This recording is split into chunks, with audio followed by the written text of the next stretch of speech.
O grande conflito. O grande conflito.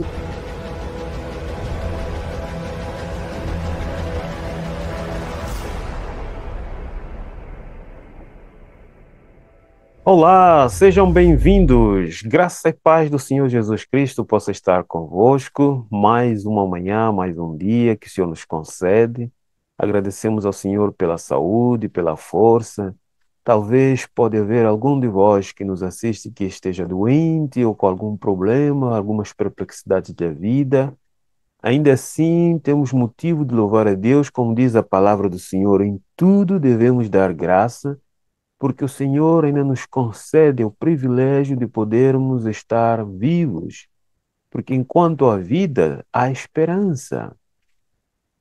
E louvamos ao Senhor por toda essa sua bondade para conosco e tenhamos fé na sua palavra, que nos promete: no mundo tereis aflições, mas tende bom ânimo.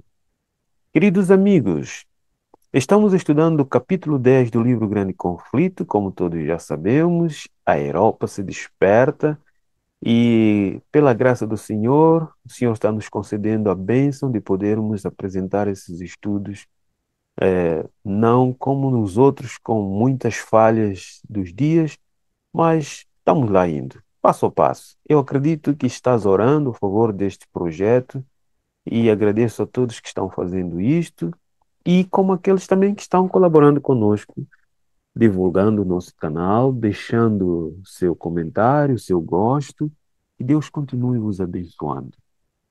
Vamos tratar do nosso assunto para o estudo de hoje e desde já quero convidar-te a orarmos para podermos meditar. Deus amado e eterno Pai, santificado seja teu nome. Obrigado, Senhor, pela vida, pela saúde. Obrigado pelo teu cuidado e queremos pedir que o Senhor tenha misericórdia dos que sofrem e daqueles que gemem, muitas vezes por não conhecer o teu evangelho. Fique conosco e cerca-nos com a presença dos teus anjos e do teu Espírito, pedimos. Amém. Meus amigos, no estudo passado nós vimos que a essência da fé é a liberdade, ou a liberdade é a essência do cristão. E vimos que Martim Lutero avançou pela fé de Waterburg para Wittenberg para erguer a sua voz para pregar a palavra de Deus. E ele tinha certeza que a palavra tem o poder para fazer tudo que ele não podia fazer, e ele não confiou a vitória sobre os inimigos pela sua força, mas confiou pela palavra de Deus. E é disso que nós temos que ter confiança, na palavra do Senhor.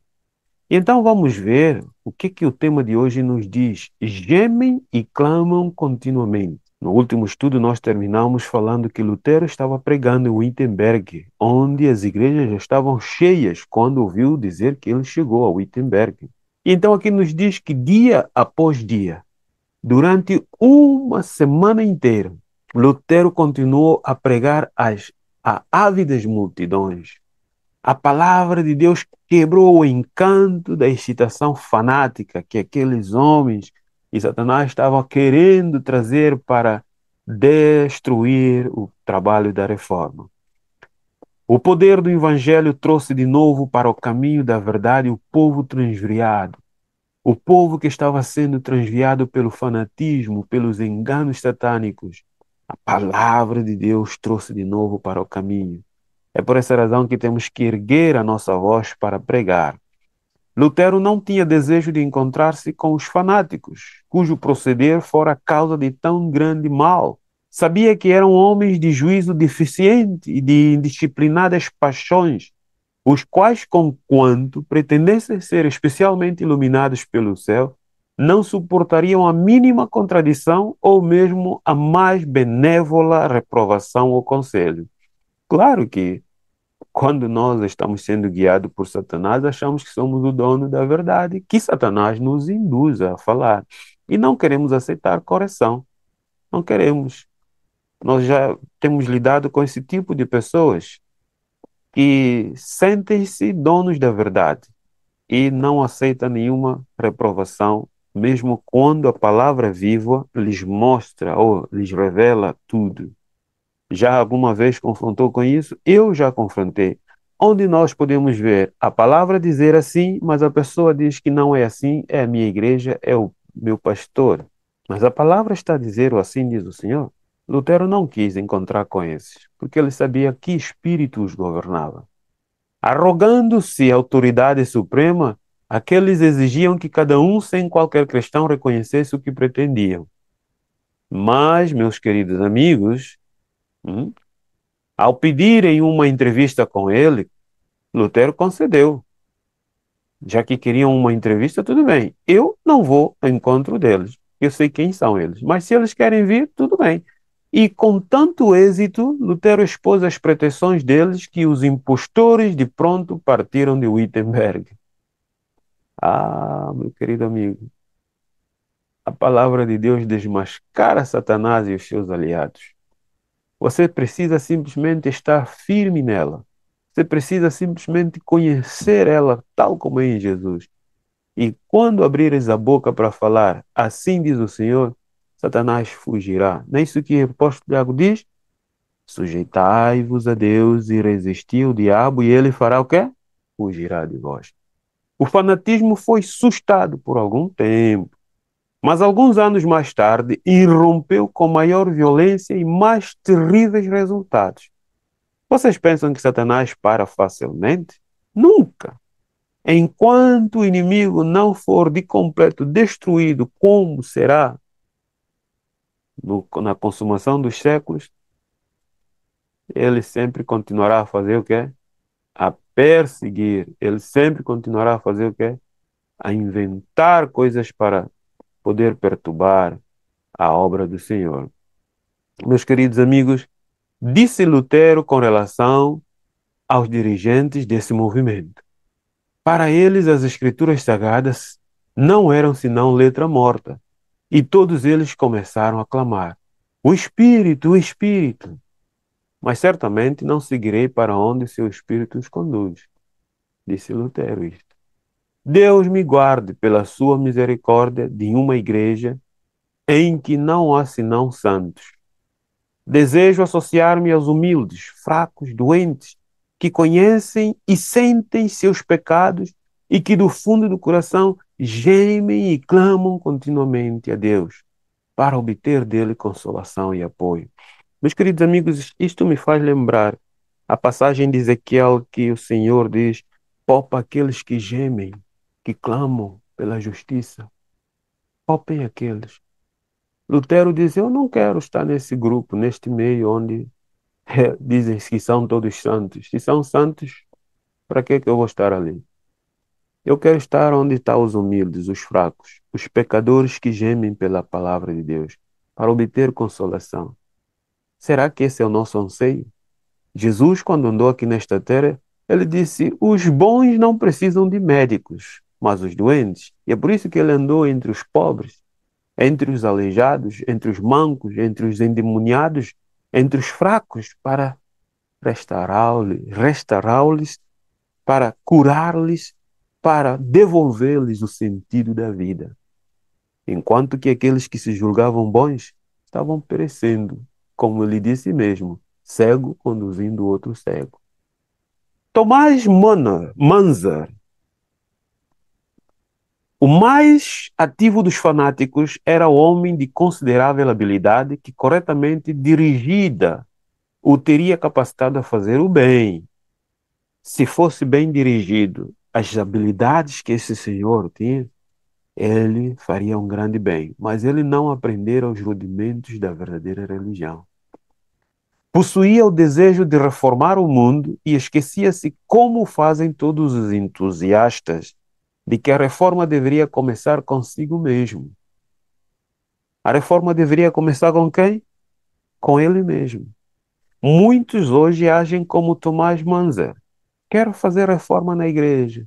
Quero mudar isto na sociedade. Quero fazer aquilo e não sei o quê. Levanta a voz contra aquilo, contra aquilo. Mas ele mesmo não faz nada na sua vida para a mudança. Meus amigos, a verdadeira reforma começa comigo, começa com cada um de nós. Nós muitas vezes queremos que as pessoas mudem enquanto nós nada fazemos para a nossa própria mudança. Tomás Manzer ambicionava obter posição e influência e não estava disposto a ficar em segundo lugar, mesmo em relação a Lutero. Queria fama.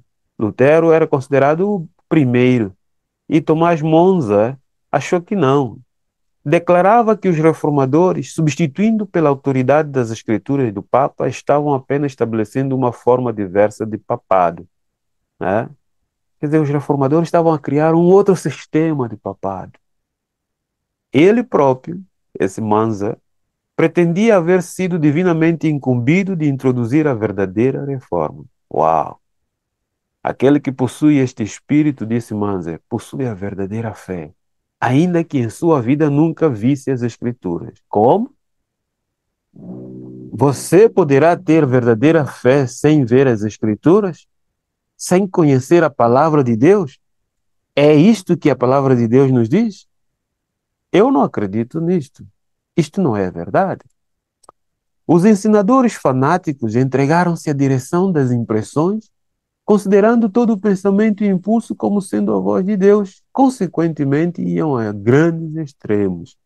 É isso que Satanás faz. Alguns queimaram mesmo a Bíblia, exclamando: a letra mata, mas o Espírito vivifica. Olha, distorcendo o contexto das palavras do apóstolo Paulo. Como muitos hoje distorcem o contexto da palavra do apóstolo Paulo. A letra da lei mata, apenas o que importa é o Espírito. É isso que a palavra de Deus nos diz? O ensino de Manzer apelava para o desejo humano do maravilhoso, enquanto satisfazia seu orgulho, colocando virtualmente as ideias e opiniões dos homens acima da palavra de Deus, que suas doutrinas eram recebidas por milhares de quem? Dos que amam os desejos da carne.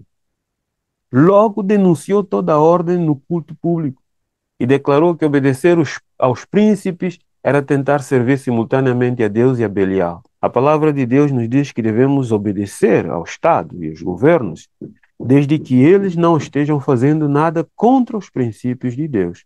Mas este homem estava ensinando que não. Se você obedecer ao Estado, você está obedecendo a Deus e a Belial. O espírito do povo, começando já a arremessar o jugo do papado, estava-se também tornando impaciente sob as restrições da autoridade civil. O povo começou a ficar impaciente. Queridos amigos, que coisa terrível! Os ensinos revolucionários de Manzer, pretendendo sanção divina, levaram-nos a romper com todo o domínio e a dar rédeas a seus preconceitos e passões. Sabe qual foi o resultado? Seguiram-se as mais terríveis cenas de sedição e contenda, e os campos da Alemanha embeberam-se de sangue. Este foi o resultado desses ensinos satânicos. A Alemanha envolveu-se em derramamento de sangue. Ah, querido amigo, o que você espera que vai acontecer quando o fanatismo e a loucura dos homens começarem a impor leis que vão contra os princípios de Deus? A palavra do Senhor diz que haverá carneficina, derramamento de sangue. A terra se embebecerá de sangue dos homens. Será que este é o caminho que você pretende seguir? Será que este é o teu desejo? Eu apelo a você que busque a palavra do Senhor como única regra de fé. Eu apelo a você que apenas o assim diz o Senhor deve ser o princípio da tua vida. Se buscares seguir os conceitos humanos, o resultado será catástrofe. Deus tenha misericórdia de cada um de nós. Que o Senhor possa nos abençoar e que você possa nos ajudar a divulgar esta palavra para que mais pessoas busquem a liberdade em Cristo Jesus. Vamos orar? Amado Deus, eterno Pai, obrigado, Senhor, pelo teu amor. Obrigado porque, apesar de tudo, Satanás não prevaleceu. Os homens começaram a cair na mão dos inimigos, mas sabemos que a tua palavra venceu. Senhor, dá-nos coragem, dá-nos ânimo de divulgar a tua palavra para que o mundo conheça a verdade. Fique conosco, dá-nos a tua paz. Nós te suplicamos e agradecemos pela fé no nome de Jesus. Amém. Obrigado, amigo. Se você assistiu até aqui, deixe o teu like, faça o seu comentário, divulgue o nosso canal. O nosso próximo assunto será a chamar ao pecado justiça e a justiça pecado. Vamos ver o que realmente começou a acontecer na Alemanha. Um grande abraço, eu espero por ti. Deus possa continuar a te proteger e guardar de todo o mal.